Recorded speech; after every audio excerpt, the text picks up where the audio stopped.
Mums autobusas turėjo būti 11:30 iki Serpės, ane? Paskutinė stotelė Serpės. Paskutinė ir esmė, kad autobusas tik vieną kartą dienoje važiuoja. Tai mes jau 11 valandą buvom stoty, anksčiau išėjom, kad vis tiek nepražiopsot. Ir laukiam. Jau po 11:20 stovėjau aš jau ten šalia kelio, kad pamatyčiau, kad atvažiuoja, nes ten pastoviai vietinių autobusų pilna, tai ten jeigu sėdėt stoty, tai net nematytum, kuris ten sustoja. Tai jau ten išėjau, laukiu, jau po 11:25, jau 11:30 ir nieks neatvažiuoja. Valandą laiko vėlavo autobusas. Tai mes išvažiavom ne 11:30, o 11:30 ir turėjom spėti valtį, kurie irgi išplaukė 4, man atrodo. Nu jo, bet internete rašo 3:30, tarp 3:30 ir 4. Tai irgi... Tai paskaičiavom, kad autobusas nuo mūsų turėjo važiuoti lygiai 3 valandas. Ir turėjom nusigauti lygiai ant valties arba pavėluoti. Išvažiavom 12:30. Tai dar aišku ten su paleidimais visokiais, surinkimais. Tai sustoji ten, vairuotojas ten su kažko pradeda šnekėti, kur mes ir taip atrodo vėluojam pagal tą laiką, kurį planavom. Tai po to sustojom Uvitoj, tai ten irgi kaip stotis tokia, restoranėliai, tai kada laukiam ten, prabuvom gal... Valgyklos. Nu jo, valgyklos. Tai ten prabuvom kokį 20 minučių. Pusvalandis. Nu jo, pusvalandį. Tai realiai vėl nevažiuojam, o sėdim. Šiaip ne taip nusigavom iki Serpės. Ten niekas neskuba, pasirodo. Viskas ramu, ten niekas neskuba. Bet esmė, kad irgi atvykom, iš karto užsirašymus. Drivey Backpacker, Green Point, por favor. 4 personas de Green Point. Kabinas el... Vardą, kiek asmenų ir kokioje vietoje gyvensim. Tai susodinom mus jau ten į tą valtį, susigrūdę ten kaip silkės mes tai valtį ir pradėjom plaukt, žodžiu. Ne tai, kad po lėto plaukt, bet nu taip jau normaliai tą greitį ten išvystė. Tai aišku, posūkiai ten irgi neplėtinami ir iš pradžių susinervinau, nes nebuvo liemenės. O jau turiu gerą pamoką, kai... Ir sakau, imk mano liemenę. Ne, nereikia, sako Laura. Turėk savo, o pas mane nėra. Aš geriau be liemenės būsiu, tiesiog pikta būsiu. Nu, ne pikta, bet tiesiog, ne fain. Pradžių vis tiek išdalino tas liemenės, užsidėjom ir tiesiog atsisėdau ir užsimerkiau, taip plaukiau. Nieko nežiūrėjau, plaukiam, tada jau išplaukėm į jūrą. Kažkaip tai banguota buvo, tai daužės ta valtis. Ir kažkaip, kai kitur kiek esam plaukę, tai tas valtis tokios rimtesnės, o čia tokios grinai valtis, kur atrodo, kaip jinai nesulūžta per tas bangas, kai varė. Tai šiaip ganėtinai greitai atplaukėmės ten, šiaip rašė, kad 1,5 neplauksim, tai ten net valandos. Net valandos jaučiu neplaukėm, tai atvarė, mūsų pasiėmė iš Airbnb, nu ten žodžiu visus pasiėmė, nes ten tai keliukai, ten realiai net, ten, nu nėra asfaltuotų realiai kelių, tokie žvyrkeliai ir kalnais, tai surinkinėja tos turistus atvykusius, tos apgyvendinimo vietos, tai ką mus pasiėmė, nuvežė iki namų, kur gyvensim ir realiai nuėjom iki parduotuvės ir ėjom jau miegoti ten, nes kitą dieną turėjom nardyti. Ir šiaip iš vakaro turėjom kaip ir nuvaryti, kad susižiūrėti visą tą įrangą, tos scuba divingo, tos rūbus, susimokėti. Bet jau, kadangi mums ten viskas taip nusivėlino, tai mes sakėm iš ryto. Tai iš ryto turėjom būti 6:30, o turėjom išplaukti 8:00. Tai jau skaityk pavargę tokie, atvarėm. Man ten kažkokios nerimo bangos ir plus dar po to paskutinio nardymo kažkaip man toks, nežinau, nelabai fainas jausmas. Realiai ryte atsikėlėm, net nelabai ką valgėm ir išėjom iki ten to nardymo punkto, kur viskas susižiūrėjo. Tai kol susižiūrėjom viską, užsipildėm tuos lapus ir išplaukėm, priplaukėm. su valtim. Tokia pirmą kartą, kur reikėjo neiššokti taip stovint, bet nugarą krist žemyn. Tai toks pirma tokia patirtis buvo tokio šokimo. Bet irgi plaukiam iki Canio Island. Tai irgi tokios bangelės buvo, tai man buvo labai įdomu, kaip ta valtis ten išsilaikys toje vietoje. Bet kadangi ten priplauki prie pat tos salos, tai mes iš viso išlipom toje saloje ir tada tą briefingą aptarimą turėjom viso to nerimo, kaip kas bus, kiek maks gylis bus, ką galima pamatyti, ten visokie ženklai pasikartojom, ką daryti, jie atsiskirsi. Visas tas informacija. Tada jau sulipom į tą valtį, apsirengėm ir kažkaip dar buvo toks nerimukas, bet tik iššokom taip nugarą, tai iškart viskas veikia, akiniai geri ir dar pirmą kartą šį parašė, kad rekomenduojama būti su savo tą kaukę, akiniais nardymu. Nes aišku neturim, tai galvoju, tai kokios čia tos kaukės, ar čia jas praleis. Nes kartais būna duoda tu tą kaukę, kaip jinai ir tau tinka, tu ją kad ir prisiverši, bet tau kažkokiu būdu vis tiek vanduo patenka. Tai va, man praeitą kartą buvo, kad ir su tuo BCD ta liemenė kiaurai iššokau ir akiniai irgi bėlė kaip leido vandenį, tai ten tokia nesąmonė kažkokia. Sugadino biškį tą malonumą. O dabar va iššokom ir kiek žiūrėjom video kitų žmonių, tai nusileisdavo palei virvę.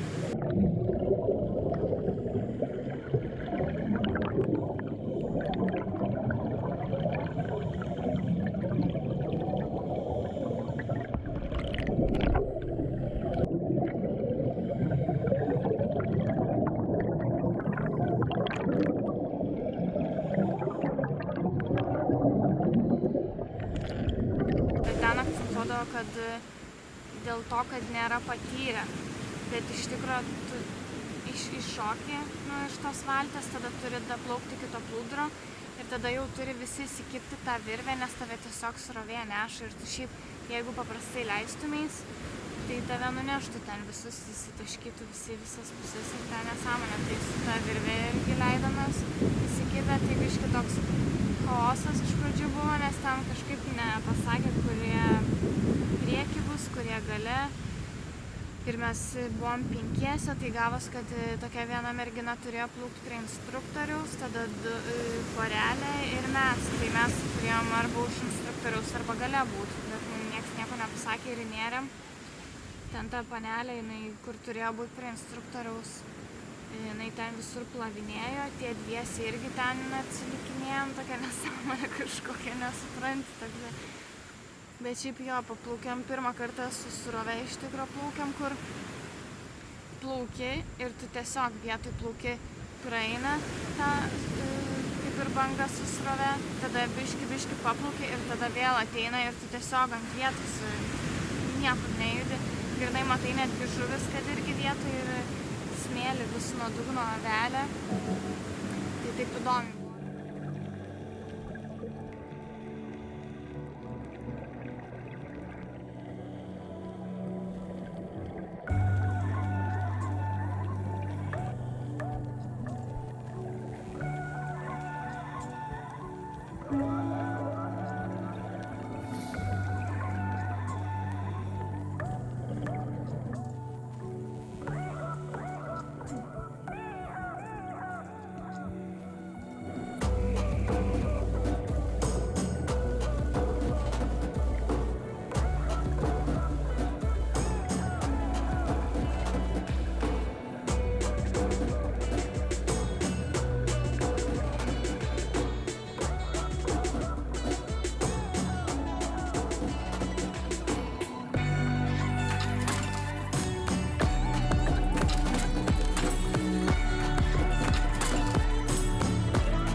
Bet šiaip matėm daug vėžlių pirmą kartą po vandeniu, tokie dideli buvo, tai tas žiauri fainiai. Šiaip, kad pačių tokių žuvų tai nebuvo, kad kažkoks ten. Ryklių buvo. Nu jo, ryklių.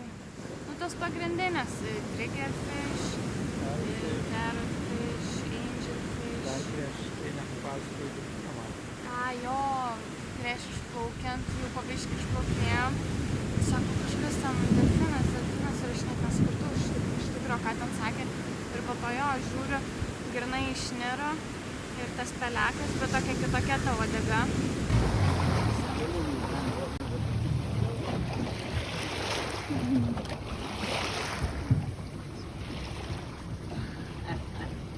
Dale, échale encuentro.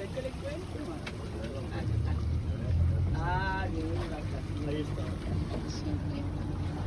Guys, this is what we call the lost dolphin. To find out. Ir sako, čia yra, jie vadina the lost dolphin. Ale atsiskyręs jisai vienas visada būna, tai taip ir vadina, kad vienišas. šiaip jie bandoj. Jo, jie bandoj turėtų būti. Tai va tas taip fainiai buvo, kad su delfinais išplaukėm. Ir va pirmoje vietoje panardėm. Ir tada sulipom į valtį. Mus vėl parplukdino į tą krantą, kad pailsėt biškį. Davė ananasų biškį, sausinukų. Tai ten pabuvom, taip įdomiai, ten kažkokia kaip observatorija, bet leidžia atplaukti tiems nardytojams, bet visur saugoma ta teritorija vandens. Tik tai šiauriniai salos pusėje galime nardyti. Ne? Patvirtinu.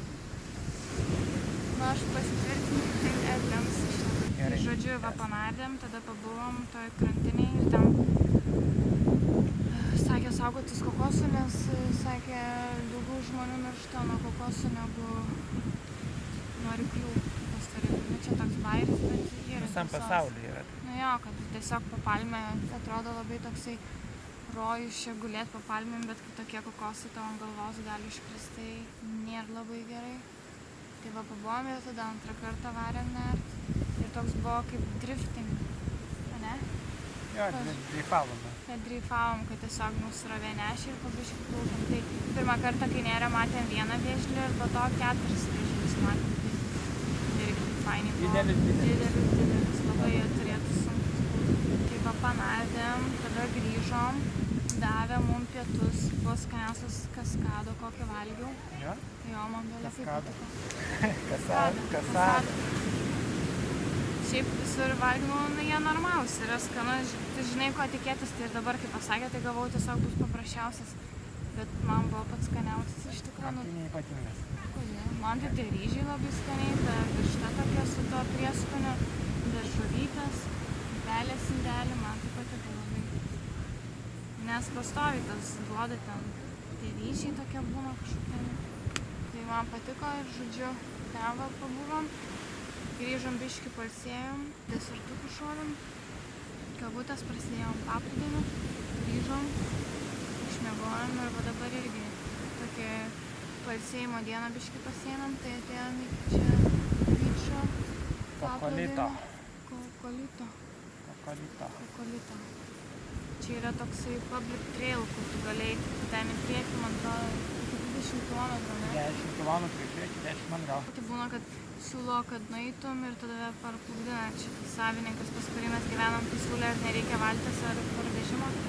Bet sakė, mes čia tik biškį pasižiūrėsim, nes ir to eisim jūsų turų.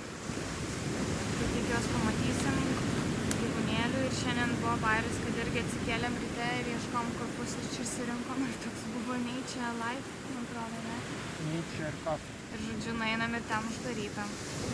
Kitur einam irgi, kosminės kainos, ten už tos paprastus blynus, kur iš miltelių parduotuvėj sumaišo 10 eurų jie nori, juokingai. Tai pasižiūrėjom, tada praskrido 2 aros raudonas didelės, tiesiog laukinės. O, bent jau pamatėm. Pažiūrėjom ir išėjom. Jo, ir išėjom. Ir tada nėra, kur nieks nedirba, visi vėliau atsidaro, kur tikrai normalus tas maistas.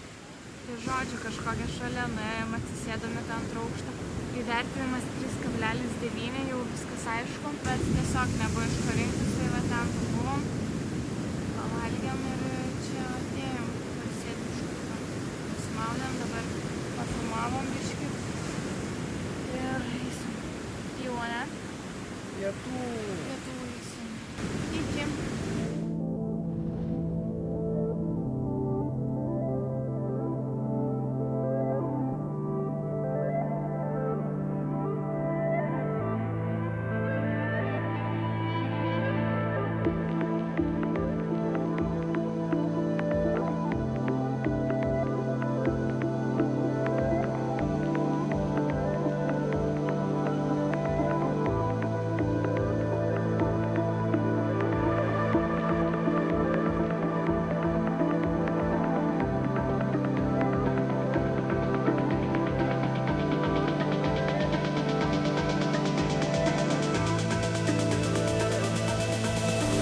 Keliausim iki pagrindinio paplūdimio Bigby.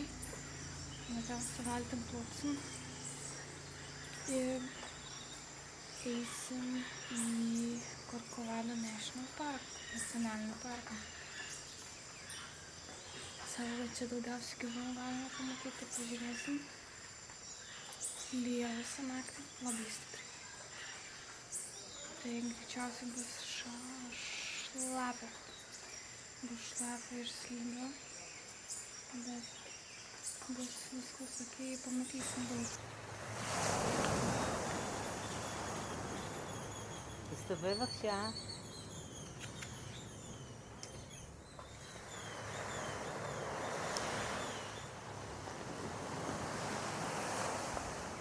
יש עוד אחד שם למעלה. Kai pagalvojame apie Kostariką, pirmiausia prisimename neįtikėtiną gamtą ir gyvūnus. Todėl nėra geresnės vietos pamatyti šalies biologinę įvairovę nei Corcovado nacionalinis parkas, įsikūręs Oso pusiasalyje pietvakarių Kostarikoje. Corcovadas yra vienas didžiausių ir biologiškai įvairiausių nacionalinių parkų šalyje. Ir patikėkite manimi, vieta, kur pasijusite toli nuo civilizacijos ir eisite koja kojon su laukiniais gyvūnais. Jei pasiseks, yra tikimybė pamatyti net jaguarą.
Caribbean side vaibelis, ne?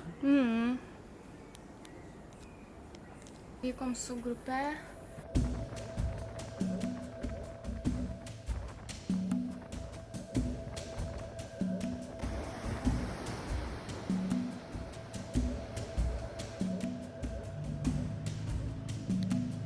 Matėm beždžiones visas ir Jo. tada pradėjom kelionę. Kostarikoje yra 4 pagrindinės beždžionės. Tai saimiriai, squirrel monkeys, kapucinai, capuchin monkeys, staugūnai, howler monkeys ir koatos, spider monkeys. Todėl tik pradėjus žygį Corcovade iš karto pamatėme visas šias beždžiones. Tik galite įsivaizduoti, kokia ten gyva gamta ir didelė biologinė įvairovė. Būtent dėl šios priežasties į Corcovado vykome kelionės gale, nes po šio parko kitos vietos nebesukeltų tokių didelių įspūdžių. Ir tada matėm, ką mes pirmą matėm. Pagautį matėm. Kas pekeris? Ai, pekerį, ta tokia kaip šernas. Draugiška. Draugiškas Nes visai. yra 2 rūšys, sakė. Jo sakė šitas draugiškas, kur buvo, kitas buvo sakė, kad gali ir pult, tai čia kaip Lietuvoje tai šernai, manau. Būna grupėmis vaikšto, žmonės gali pulti. Bet čia, manau, kad kaip Lietuvoje gal kažkas tokio.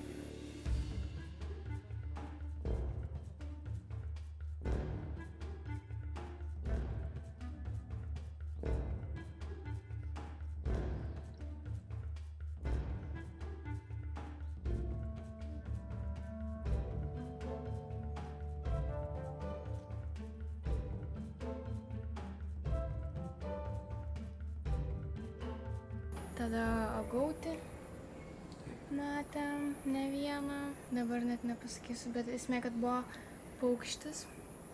Aš net neįsivaizduoju, kaip jie ten jį pamatė, bet jau ten kita grupė buvo, turistų su gidu, nes dar, ko nepasakiau, kad ten gali tik su gidu patekti. Tai jie buvo jau pastebėję ir ten buvo toks paukštis, kuris atrodo kaip kamienas.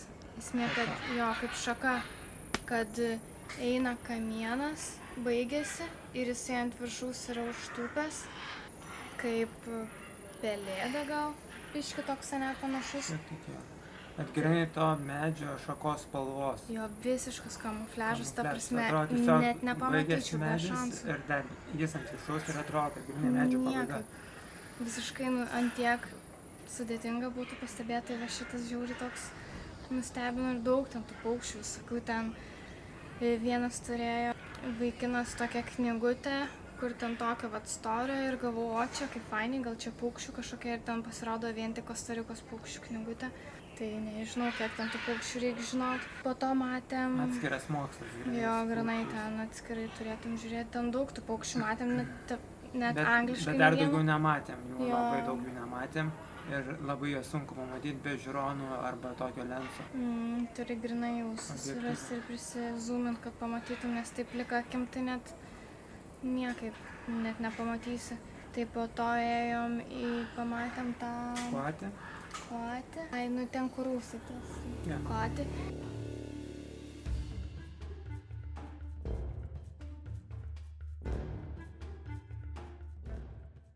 Ir tada norėjom pamatyti tapyrus. Tai vieną pamatėm baloj buvo.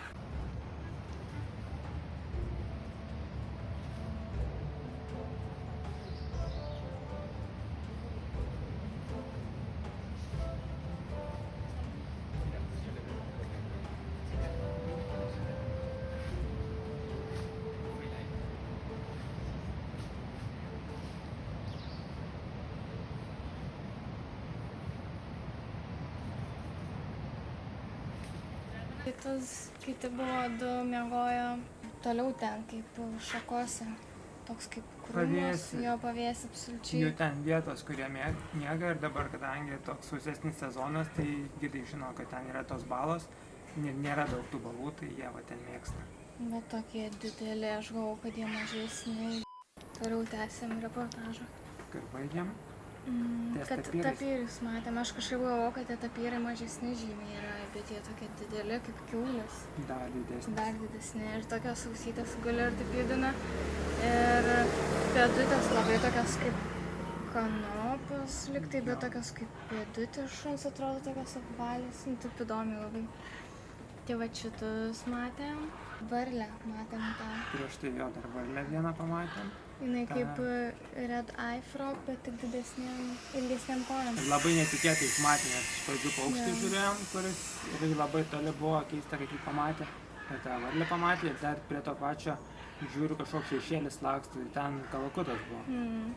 Lakstė greitai, didelis. Sakė, kad mes buvom labai sėkmingi, nes tie gyvūnai nebuvo pavieniai. Jie buvo ekosistema grupėse visur. Tai vienas rūsė, kitas rūsė, bėga ir jie visi skirtingi. Bežionės laksto. Vieną per kitą ir ten toks, net nebespėjau kur žiūrėti. Tai ir tinginių užmatėm jau ten gale, ne? Aukštai medžiuose. Prieš tai dar patikrinom vieną vietą, tokį medį, nes visi sakė, kad gidai kalbėjo tarpusavį, kad ten yra gyvatė. Mes iš pradžių nesupratom, kad gyvatė, galvojom, gal kažkas šernas. Nu jo, mes tiesiog laukiam ir jie ten ieško kažko ten ant žemės tarp tų šaknų ir ten tas medis, kur toks didelis ir... Su savo šaknim didelėm labai. Jo, plačiom. Ir ten jie ieško ir jau ten net nesuprantam, kiek mes čia dar lauksim. Jau pasidavė? Jo, jau sako, ne, nieko nėra čia. Boa vadinasi, ne? Ja. Man atrodo. Ir ką žinom, kas ta boa, nes nesakė iš pradžių, kad ten gyvatė. Ir po to pareidinėjo kitas gidas su grupe. Tai sako, ne, tai ten aukščiau, žiūrėkit, grinai akių lygį ir ten taip tarp tų šaknų aukštų kamienų susiraizgęs. Ir toks didelis buvo, kur atrodo kaip smauglys gal, pitonas. Bet ten ne pitonas, tai tas va toks geras buvo, grinai, kad pamatėm pirmą kartą, kad laukiniai gamtoj ir visiškai va tokių. Šiaip įdomiai buvo, kur medžius matydavom, filmuodavau.